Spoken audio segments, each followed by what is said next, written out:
vocês sabem, aqui na nossa igreja nós temos o hábito de pregar livros da Bíblia inteiros. Nós gostamos de fazer uma exposição sistemática, livro a livro da Bíblia. Nem sempre a gente faz isso, mas geralmente a gente faz isso. No semestre passado nós estudamos o livro de Efésios, a carta de Paulo aos crentes da igreja de Éfeso, e agora nós estamos estudando a primeira carta, a primeira epístola do apóstolo Paulo à igreja de Corinto. Então é muito importante que vocês estejam com a gente nos pequenos grupos, porque no pequeno grupo é quando a gente estuda com mais detalhes o texto bíblico, a gente tem a chance de estudar e de fazer perguntas. Só que dessa vez, em particular, nesse domingo, nós não vamos ir para o capítulo 7 de 1 Coríntios, nós iremos diretamente para o capítulo 15 de Coríntios, porque hoje é a Páscoa. E a Páscoa é um dia especial para nós, talvez a data mais importante do cristianismo, quando nós comemoramos a ressurreição de Cristo. Existem histórias que são boas demais para serem verdade. Existem histórias que são difíceis da gente acreditar que elas são verdades. Eu não sei se vocês estão familiarizados, há uns anos atrás, quando começou a internet, era comum a gente receber uns e-mails muito esquisitos de alguém que dizia assim: preciso da sua ajuda. E aí você abria e era alguém dizendo assim: eu sou funcionário de um banco da Nigéria e existe aqui um sujeito que era um ditador, que tem na conta dele 3 milhões de dólares. E infelizmente eu não posso sacar esse dinheiro e ele está perdido, mas se você me entregar um cheque de 500 dólares e enviar para mim, eu terei prazer em enviar para você os 300 milhões de dólares dessa pessoa, 3 milhões de dólares desse sujeito. E eu não conheço ninguém que caiu nesse conto do vigário, mas parece, se você faz uma pesquisa na internet, que teve muita gente que acreditou nessa história de que entregou um cheque achando que podia receber esses tais 3 milhões de dólares. A história da ressurreição de Jesus e da Páscoa é uma história parecida. É uma história que é difícil de acreditar. E geralmente a gente gosta de contar essas histórias até para quem a gente não conhece direito. Porque essa história, pensem vocês comigo, é a história de que não só Deus existe, como Deus existe e habitou entre nós. A segunda coisa interessante sobre a Páscoa é que a Páscoa é um presente de Deus para nós, porque ela nos dá a paz. E o terceiro é que se Jesus ressuscitou dos mortos, se essa história de fato é verdadeira, nós podemos ter esperança. Acho que vocês conhecem o escritor português José Saramago. Ele há muito tempo atrás disse assim: eu não acredito em Deus. Eu só acreditaria em Deus se ele marcasse uma coletiva de imprensa e chamasse os repórteres e dissesse: eu existo. E o que é mais interessante é que eu entendo ele, e aliás concordo com o Saramago. Se Deus existe, ele devia dizer que existe. Se Deus existe, ele deveria falar conosco. Mas pensem vocês que Deus, em todos os momentos, está falando comigo e com você. A voz de Deus é ouvida quando nós ouvimos o trovão. A voz de Deus é ouvida quando o mar bate contra as rochas. A voz de Deus é ouvida no suave farfalhar das folhas quando o vento bate nas árvores. A voz de Deus é ouvida. Os atributos invisíveis de Deus, eles são vistos através das pinturas que Deus pinta no céu, através do sol. A palavra de Deus diz que o que Deus precisava revelar, Ele revelou através da sua criação. Mas vamos combinar, o que você queria, eu também, é que Deus falasse comigo, com você. Você queria ouvir Deus falando com você. E a história da Páscoa é justamente isso.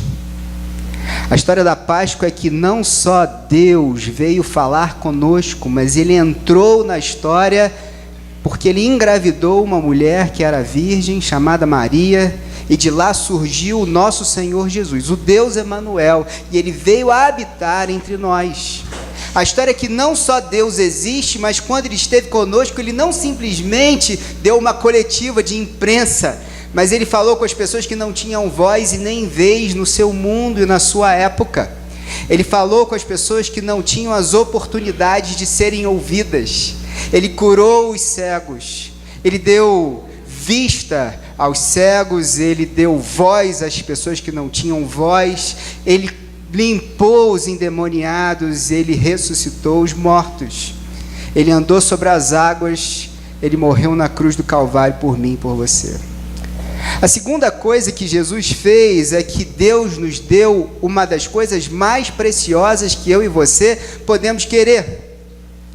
Você sabe o que é sucesso no reino de Deus? Você sabe o que é o significado de vitória no reino de Deus? Significado de vitória no reino de Deus e sucesso no reino de Deus é uma palavra que se chama paz. No reino de Deus é paz, que custa o que vale muito mais do que você possa imaginar. A paz que Deus comprou para nós custou o sangue do nosso Senhor Jesus vertido na cruz do madeiro. Essa é a paz que nós recebemos. Se Jesus de fato esteve entre nós, eu quero que você entenda que, se de fato isso é verdade, obrigado querido, se isso de fato é verdade, você pode se perdoar. Muitas pessoas já fizeram coisas na vida que se arrependem profundamente, têm uma mágoa dentro de si a ponto de fugirem de si mesmas. Já encontraram pessoas assim? Fizeram coisas e machucaram pessoas e dizem, não existe mais chance nem oportunidade para mim. Mas a mensagem de Cristo Jesus é que essas pessoas em Jesus encontram paz, porque podem ser perdoadas, porque Jesus pagou na cruz do Calvário o seu erro e o seu pecado. Nenhuma condenação há para os que estão em Cristo Jesus. E não só isso, como existem pessoas que estão aqui, que estão no mundo, que não conseguem se reconciliar com os outros, que foram tão magoadas na sua vida que não conseguem simplesmente perdoar. Mas o Evangelho de Cristo Jesus, a história da Páscoa, é uma história de que não só eu sou perdoado, como agora eu posso perdoar o outro. Eu posso simplesmente me reconciliar com as pessoas que me machucaram profundamente. Eu tenho uma nova chance, eu sou uma nova criatura em Cristo Jesus. E se a história da Páscoa é verdade, eu também tenho uma outra coisa que também é difícil de se comprar, que é a esperança. Porque esperança que nós temos é uma esperança que, em meio a dificuldades, a problemas, a dores, a doença, na morte, nós temos a certeza de que a morte não pode nos fazer mal. Nós temos a certeza que a doença pode, no máximo, consumir o nosso corpo, mas não consome a nossa alegria. Nós sabemos que as dificuldades da vida, mesmo que nos tirem tudo, aquilo que é o depósito que nos foi confiado, jamais poderá ser retirado de nós. Nós temos esperança de que um dia Deus vai enxugar toda lágrima, vai julgar todo mal e vai tirar de nós toda dor e sofrimento. Então a história da Páscoa é uma dessas histórias que parece que é muito boa para ser verdade. E o que eu quero convidar você nessa noite a fazer é pelo menos ler o e-mail até o final. É pelo menos dar a oportunidade para que Deus fale a seu coração. É que pelo menos o Evangelho de Cristo Jesus alcance você. Mesmo que você não queira acreditar nessa história, pelo menos ouça quais são os motivos do apóstolo Paulo para nós acreditarmos que de fato existia um homem chamado Jesus e que esse homem era Deus. E que esse homem era Deus, nós acreditamos assim, porque ele ressuscitou dos mortos. E essa é a prova que nós temos de que ele era Deus. Pois eu quero convidar você nessa noite para nós vermos quais são as razões do apóstolo Paulo para nós acreditarmos que Jesus ressuscitou dos mortos. Por uma questão de tempo, a gente só vai ler os versículos 12 a 22, mas eu quero convidar você enfaticamente para estar conosco no pequeno grupo, quando a gente tem a chance de estudar com mais detalhes esse texto, e aí você vai poder compartilhar, conversar e fazer perguntas com a gente, tá bom? 1 Coríntios 15, a partir do versículo 12, eu vou ler na Nova Versão Internacional, mas eu quero convidar a todos a ficarem com as suas Bíblias abertas, porque eu vou usar algumas outras passagens desse capítulo, está bem? Diz assim a palavra de Deus, através do apóstolo Paulo aos crentes da igreja de Corinto. Ora, se está sendo pregado que Cristo ressuscitou dentre os mortos, como alguns de vocês estão dizendo que não existe, como alguns de vocês estão dizendo que não existe ressurreição dos mortos. Se não há ressurreição dos mortos, nem Cristo ressuscitou.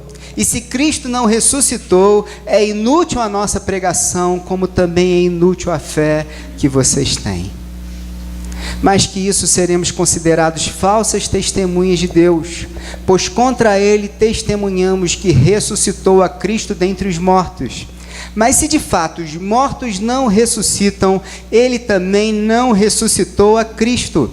Pois, se os mortos não ressuscitam, nem mesmo Cristo ressuscitou. E se Cristo não ressuscitou, inútil é a fé que vocês têm e ainda estão em seus pecados. Neste caso, também os que dormiram em Cristo estão perdidos. Se é somente para esta vida que temos esperança em Cristo, somos de todos os homens os mais dignos de compaixão. Mas, de fato, Cristo ressuscitou dentre os mortos, sendo ele os primeiros frutos entre aqueles que dormiram. Visto que a morte veio por meio de um só homem, também a ressurreição dos mortos veio por meio de um só homem. Pois, da mesma forma que em Adão todos morrem, em Cristo todos serão vivificados. Amém? Vamos orar, meus irmãos? Pai amado, bendito, Deus do universo, Senhor dos senhores. Eu te peço, Senhor, que o Senhor me sustente, que o Senhor me guarde, que apesar dos meus pecados, das minhas falhas, dos meus defeitos, eu possa testemunhar do Evangelho de Cristo Jesus. Me esconde atrás da cruz. Fala aos corações dessas pessoas. Dá vida ao que está morto. Traz das trevas aqueles que vierem para a luz. Senhor amado, toca os corações desses que vieram aqui nessa noite, para que eles possam também ser luz do mundo. É assim que nós oramos, em nome de Cristo Jesus, nosso Senhor e Salvador. Amém. Meus irmãos e amigos, a primeira coisa que eu quero que você entenda nesse texto é qual é a motivação do apóstolo Paulo para escrever sobre a ressurreição. E para nossa sorte, ele explica para a gente porque ele está tocando nesse ponto da ressurreição. Antes da gente continuar, eu quero que vocês lembrem um pouquinho do que é a carta de Paulo aos Coríntios, não é? De 1 a 4 ele fala sobre as divisões da igreja, de 5 a 6 ele vai falar sobre impureza sexual, sobre problemas de disciplina, sobre litígios na igreja. A partir do versículo 7, ele começa a tocar em pontos da igreja. Ele começa a responder as perguntas, porque os crentes de Corinto escreveram para Paulo e agora Paulo está respondendo. E um dos pontos que ele vai tocar é o ponto da ressurreição. Então, qual é a motivação do apóstolo Paulo para falar sobre a ressurreição dos mortos no capítulo 15? Ele fala para a gente. No versículo 12, especificamente, ele vai dizer, ora, está sendo pregado que Cristo ressuscitou dentre os mortos. Como alguns de vocês estão dizendo que não existe ressurreição dos mortos. Existiam pessoas dentro da igreja de Corinto que estavam dizendo que não havia ressurreição. E, aliás, até que dá para entender. Afinal de contas, a história da ressurreição é difícil, né, de entender. Mas o que é interessante é que a gente não sabe exatamente por que essas pessoas não acreditavam na ressurreição. Mas a melhor explicação e a mais comum é que na igreja de Corinto os crentes eram muito carnais. influenciados pela cultura da época, influenciados pelos valores do mundo. E é preciso entender que Corinto era uma cidade muito carnal. E é preciso entender que na cultura helênica, eles entendiam que existia a alma que era imortal e o corpo mortal era corruptível. O corpo é a parte dos instintos, o corpo é a parte que leva você a cometer erros e pecados. Mas a alma não, a alma é espiritual, a alma é etérea. E o que eles acreditavam? Então acreditavam que quando uma pessoa morria, continuava vivendo na vida após a morte. Mas o que é interessante é que muitos de nós continuamos acreditando nisso. Muitos de nós temos a impressão de que quando nós morremos, nossos corpos vão morrer também. Acontece que tanto Jesus como o apóstolo Paulo são judeus, e eles não acreditam que corpo e alma sejam separados, ou que Deus não tenha criado a vida na matéria. O que a palavra de Deus ensina para mim e para você, e diz com todas as letras, e que está escrito na Bíblia que nós acabamos de ler, é que nós vamos ressuscitar. O que a palavra de Deus diz é que quando nosso Senhor Jesus voltar, a cidade celestial vai descer, e vai descer nessa terra, e nesse dia todos ressuscitarão. Jesus foi o primeiro a ressurgir com um corpo transformado, incorruptível, mas todos nós também ressuscitaremos e teremos corpos incorruptíveis. O que o apóstolo Paulo está dizendo e contando para mim e para você é que Jesus é o primeiro fruto, foi aquele que primeiro recebeu um corpo incorruptível, mas que todos nós também receberemos esse mesmo corpo incorruptível. Ele começa a dizer que a nossa vida é aqui, porque Deus vai transformar esse mundo, vai haverá um novo céu e uma nova terra. E ele começa a elencar 3 razões que eu consigo ver nesse texto, sobre por que nós podemos acreditar, razões para acreditar na ressurreição de Jesus. E são as 3 que eu gostaria de compartilhar com você nessa noite, se o Espírito Santo de Deus abrir nossos corações e nossas mentes, para ouvirmos aquilo que o apóstolo Paulo tem a nos ensinar. Veja, por que eu posso acreditar na ressurreição de Jesus? Porque nós confiamos em quem nos revelou sobre a ressurreição. Segundo motivo, porque nós fomos perdoados e regenerados em Cristo Jesus. E o terceiro motivo que eu vejo aqui, porque nós recebemos a vida pela ressurreição de Jesus. Primeiro ponto que eu quero conversar com vocês é porque nós confiamos em quem nos revelou. Paulo, a partir do versículo 5, começa a apresentar evidências sobre por que nós podemos acreditar na ressurreição. Acompanhem na sua Bíblia. No versículo 5 ele vai dizer que nosso Senhor Jesus apareceu a Pedro e aos 12. Ele está procurando testemunhas que viram o nosso Senhor Jesus. Ele está dizendo, quem são as pessoas que viram Jesus estar vivo? A primeira é Pedro e depois os 12. A segunda ele diz, a partir do versículo 6, apareceu a 500 irmãos, alguns já morreram. Esse texto foi escrito 25, 30 anos após a morte do nosso Senhor Jesus. Alguns já morreram, mas alguns estão vivos e viram Jesus, e viram ele ascender aos céus. E se vocês quiserem, vocês podem ir atrás deles e perguntar se eles de fato não viram que o nosso Senhor Jesus ressuscitou. E depois no versículo 7 ele diz, apareceu a Tiago, meio-irmão de Jesus, o pastor da igreja de Jerusalém. E depois a todos os apóstolos. E por último, no versículo 8 ele diz, e apareceu a mim, sendo que eu nem merecia, mas ele apareceu a mim também, versículo 8. Então Paulo está procurando evidências ou testemunhas que nós podemos perguntar sobre a ressurreição de Cristo. Elas vão dizer, sim, eu vi com esses olhos que a terra há de comer, que o nosso Senhor Jesus ressuscitou dos mortos e está vivo. Eu vi ele ascender ao Pai, eu vi o que aconteceu. E o apóstolo Paulo pergunta nesse texto que nós estamos lendo aqui, que nós lemos, vocês não acreditam nisso? Vocês estão dizendo que a nossa pregação é mentirosa? Vocês não acreditam nessas pessoas que estão contando essa pregação? Existem histórias que são boas demais para ser verdade. Existem histórias que são ruins demais para ser mentira. Existem histórias que são ruins demais para ser mentira. Vamos partir do pressuposto que essa história sobre a ressurreição de Jesus fosse uma fabricação, que essas pessoas elas são mal intencionadas e que elas realmente estão fabricando uma história mentirosa de que esse Jesus é realmente alguém que morreu e eles foram responsáveis por uma conspiração e estão ocultando os fatos. Se você conta uma história dessa, você jamais coloca em dúvida a reputação das pessoas que estão contando essa história.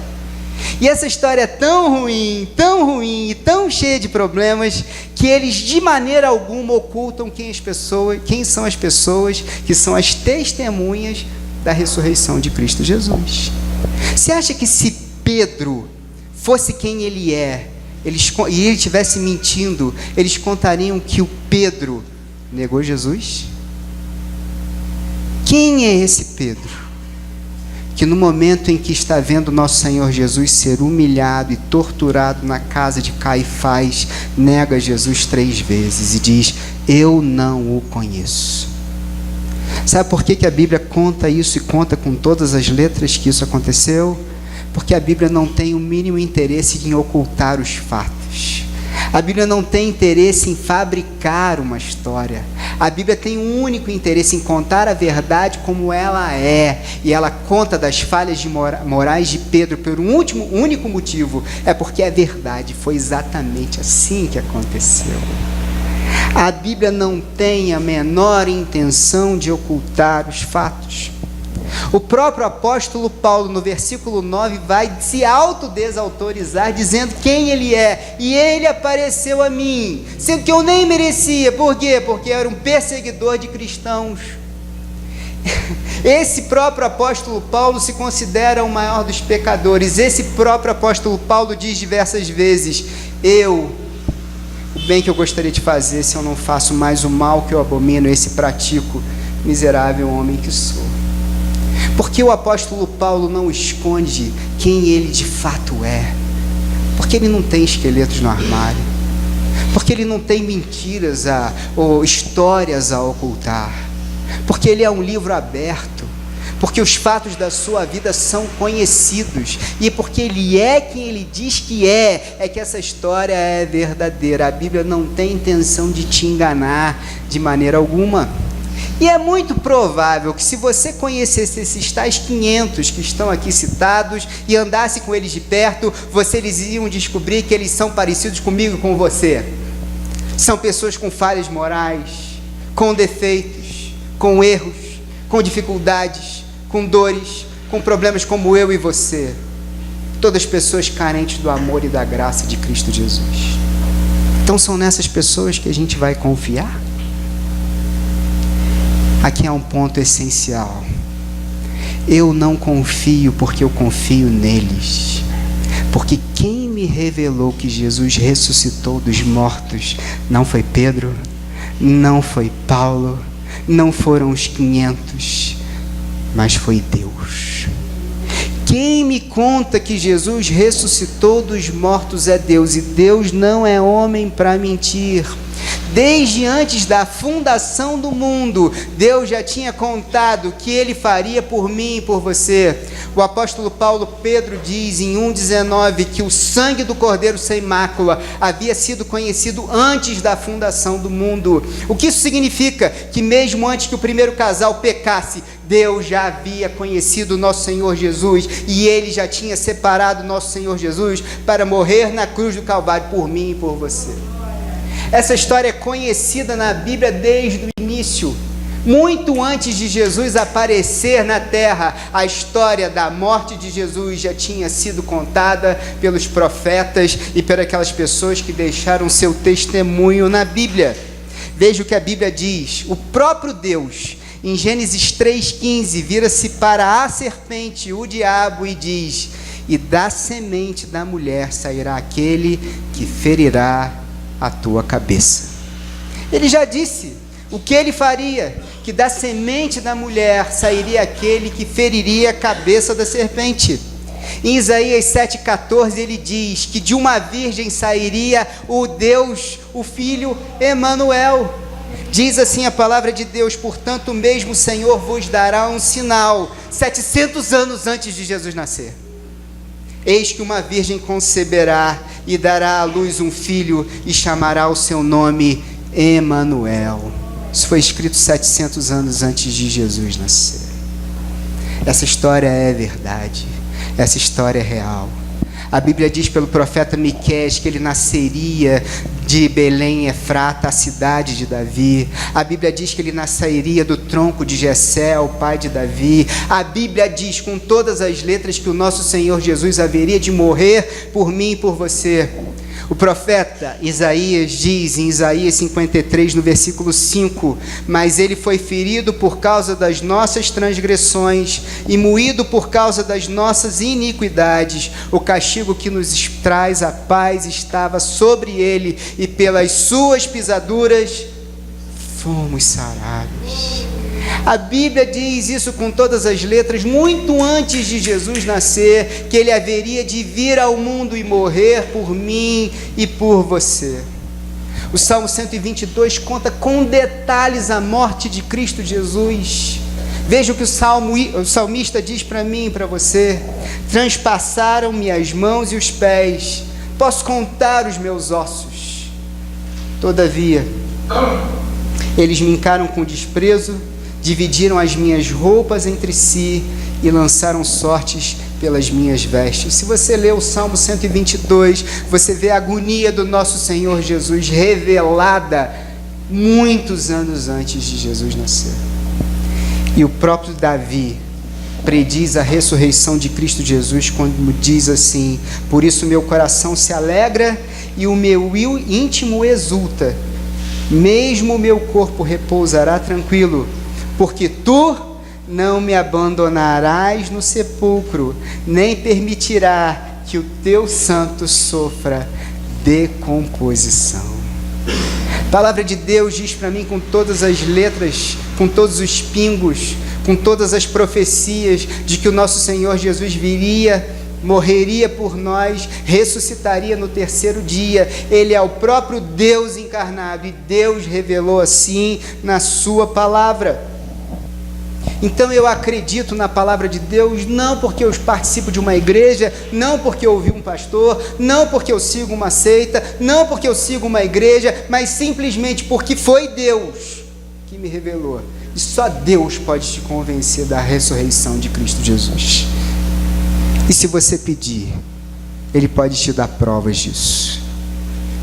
Eu acredito que se você pedir, Deus pode surgir e viver na sua vida. Segundo motivo pelo qual eu acredito que nós podemos acreditar na ressurreição de Cristo Jesus, porque nós fomos perdoados e regenerados em Cristo Jesus. Veja aí o versículo 17, o que diz: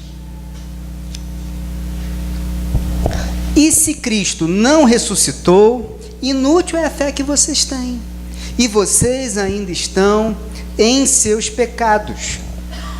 Eu gostaria de sugerir para você uma interpretação do que o apóstolo Paulo está dizendo aqui, que eu entendo que seja a melhor interpretação para esse texto. Veja que ele está dizendo assim: se Jesus não ressuscitou, é inútil a fé de vocês, vocês ainda estão em seus pecados. Sabe o que eu acho que ele está dizendo para os irmãos de Corinto? Ele está dizendo assim: vocês esqueceram quem vocês eram antes? Vocês esqueceram das coisas que vocês faziam antes? Vocês esqueceram dos padrões autodestrutivos que vocês faziam na vida de vocês? Das coisas que vocês faziam e acordavam no dia seguinte se arrependendo das coisas que vocês tinham feito? Vocês se esqueceram do rancor, da mágoa, da dor que vocês acumulavam no coração de vocês? Vocês se esqueceram dos vícios que vocês tinham? Vocês se esqueceram que vocês não tinham paz? Vocês se esqueceram que vocês antes eram escravos do pecado e dos desejos que brotavam no coração de vocês? Mas vocês não foram libertos? Vocês não foram modificados, não foram transformados? Se Jesus morreu, Ele não transformou vocês. Ele é uma vítima. Mas se Ele ressuscitou dos mortos, Ele de fato transformou vocês e regenerou vocês. Se Ele de fato é quem Ele é, e Ele fez o que Ele fez, Ele deu vida para vocês, e deu uma nova vida para vocês, e uma nova oportunidade. Se Jesus é simplesmente alguém que morreu na cruz e continua morto, ele foi uma vítima do Estado romano, ele foi uma vítima do Império Romano, dos líderes daquela época, do mundo e da riqueza daquela época, das coisas vigentes daquela época. Mas não é assim que a Bíblia conta a história de Jesus. A Bíblia conta de um homem que estava na Galiléia, vira-se para os seus discípulos e diz: eu vou para Jerusalém, e eu vou para Jerusalém para morrer. E os discípulos não entendem absolutamente nada. Ele vai para morrer. A Bíblia conta de um homem que está no jardim do Getsêmani, chorando e sofrendo, enquanto os seus discípulos estão dormindo. E ele vira-se para Deus e diz: Senhor, se possível, passa de mim esse cálice. Todavia não seja feita a minha vontade, mas a tua vontade. E quando ele percebe que seus discípulos estão dormindo, sabe o que ele faz? Ele diz assim: será que vocês não são capazes de velar comigo nem por uma hora? Sabe quem são essas pessoas que não são capazes de ficar acordado e orar e fazer a vontade de Deus? Sou eu. É você. É gente que quando Deus precisa da gente, a gente deixa Ele na mão. É gente que quando a gente deveria fazer o certo, a gente faz o errado. É gente que quando Deus mais precisa de nós já arranjamos uma desculpa, nós viramos para Deus e dizemos: mas eu não posso, eu estou ocupado, eu tenho coisas a tratar, eu tenho assuntos a resolver, eu tenho uma agenda e eu não posso cumprir a sua agenda para a minha vida. E é por causa de gente assim, ele olhando para os seus maiores amigos no momento de maior dor e aflição, ele diz assim: é porque esse pessoal não vale nada que eu vou. É por causa de gente assim que eu tenho que ir, porque eles não dão conta, porque eles não são capazes, porque eles jamais serão capazes, mas é porque eles não são capazes que eu tenho que ir. E ele vira-se e diz assim: é chegada a minha hora. Ele se entregou para que eu e você pudéssemos ser regenerados. Ele se entregou para que as pessoas pudessem receber a vida e pudessem ser perdoados em Cristo Jesus. Deus veio ao mundo para transformar esse mundo e para que a gente tenha a capacidade de transformar esse mundo que precisa de transformação. Acho que a ilustração mais bonita sobre isso é um detalhe que o apóstolo Paulo, aliás, um detalhe muito grande que o apóstolo Paulo omitiu de talvez um dos textos mais importantes sobre a ressurreição. Que as primeiras testemunhas da ressurreição de Cristo Jesus eram mulheres. E o apóstolo Paulo não conta isso. Sabe, há 2000 anos atrás era um mundo muito diferente do mundo em que nós estamos. Era um mundo misógino, que desprezava as mulheres, e as mulheres não tinham voz e nem vez. E se você for perceber nos relatos do Evangelho, você vai ver que as primeiras pessoas que dão testemunhos da ressurreição de Jesus são justamente as mulheres. E quando você lê a Bíblia lá em Lucas 24, você vê o que aconteceu. Jesus morreu no final da tarde de sexta-feira. Foi preciso aprontar aquele corpo muito rapidamente, porque com o pôr do sol começa o sábado, e o sábado é o Shabá, você não pode tocar num cadáver. Então aquelas mulheres rapidamente aprontaram o corpo de Jesus, colocaram ele naquele sepulcro arranjado por José de Arimateia e foram passar o Shabá. Logo na manhã de domingo, quando o sol raiou, eles foram lá para terminar de preparar, de embalsamar, de preparar o corpo de acordo com os ritos judaicos. E quando elas chegam lá, o que acontece? A pedra estava rolada e o sepulcro estava vazio, e elas tiveram medo. E elas correram, diz a palavra de Deus, lá em Lucas 24, correram para onde estavam os discípulos, trancados. E quando elas contam a história de que o sepulcro não estava lá, o que os discípulos fizeram? Eles não acreditaram e disseram assim, está escrito lá, vocês estão loucas. Um filósofo do século II, chamado Celsius, deixou um relato interessante sobre por que não se pode acreditar no cristianismo. E um dos argumentos dele, vejam você que interessante, é que o cristianismo não pode ser verdade, porque os relatos escritos são baseados no testemunho de mulheres. E todos sabem que as mulheres são histéricas. Meus irmãos, a gente está rindo, mas naquela época, uma mulher não podia apresentar o seu testemunho diante de um tribunal, não era válido. Se você tivesse uma causa contra alguém, você tinha que ter um homem que te representasse e abrisse a causa, porque as mulheres não eram ouvidas.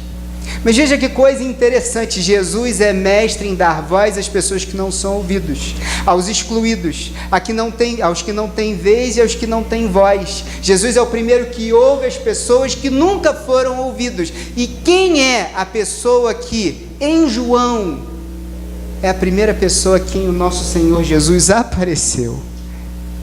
Maria Madalena. Quem é Maria de Magdá?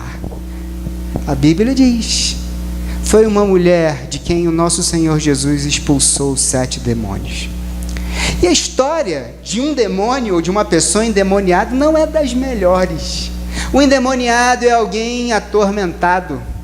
O endemoniado é alguém que grita. O endemoniado é alguém que é oprimido pelo diabo e ele é jogado no fogo e é jogado na água. É alguém que não é senhor de si. É alguém que é descabelado, é alguém que vive em frangalhos. Essa mulher, sabe o que ela era? Uma mulher atormentada. Não só era mulher, mas era atormentada, oprimida. Ela não tinha voz e nem vez.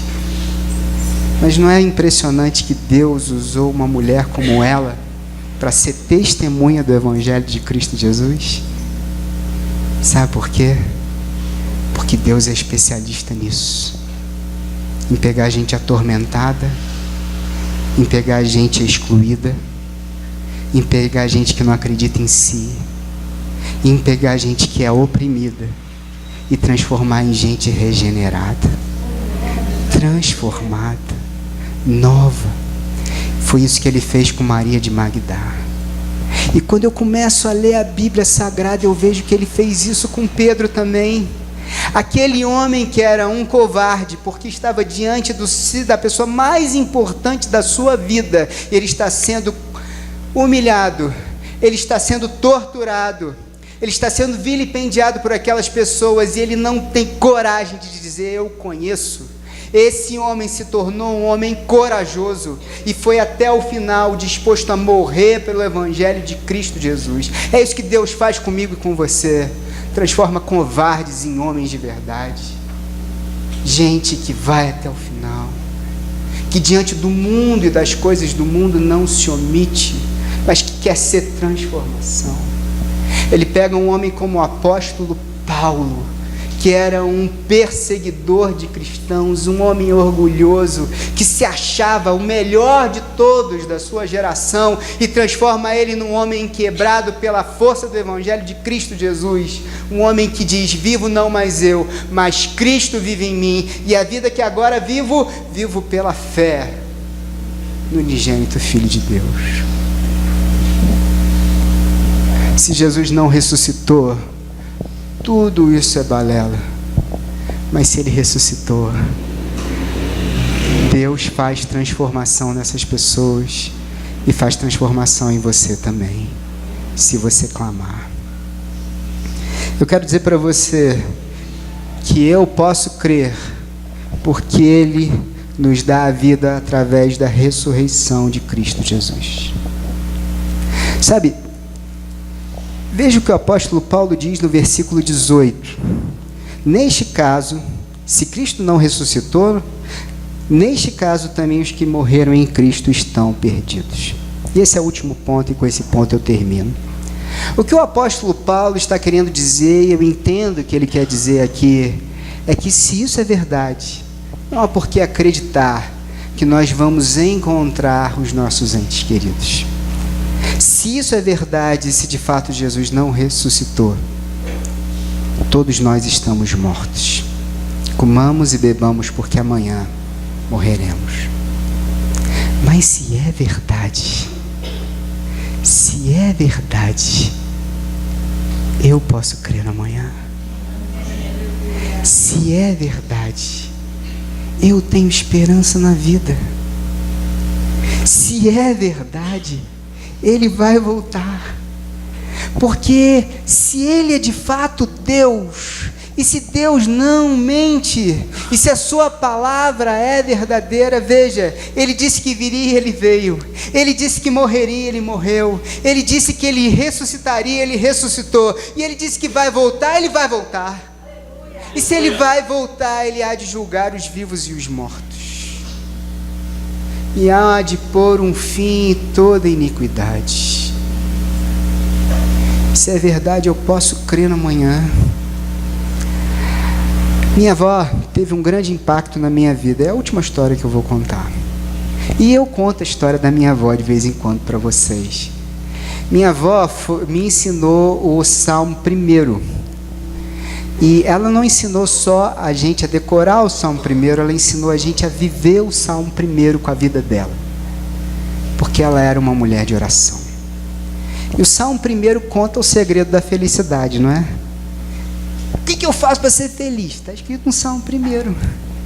Feliz é um homem que não anda segundo o conselho dos ímpios, nem se detém com pecadores, nem se assenta na roda dos escarnecedores, antes tem o seu prazer na lei do Senhor, e nela medita de dia e de noite.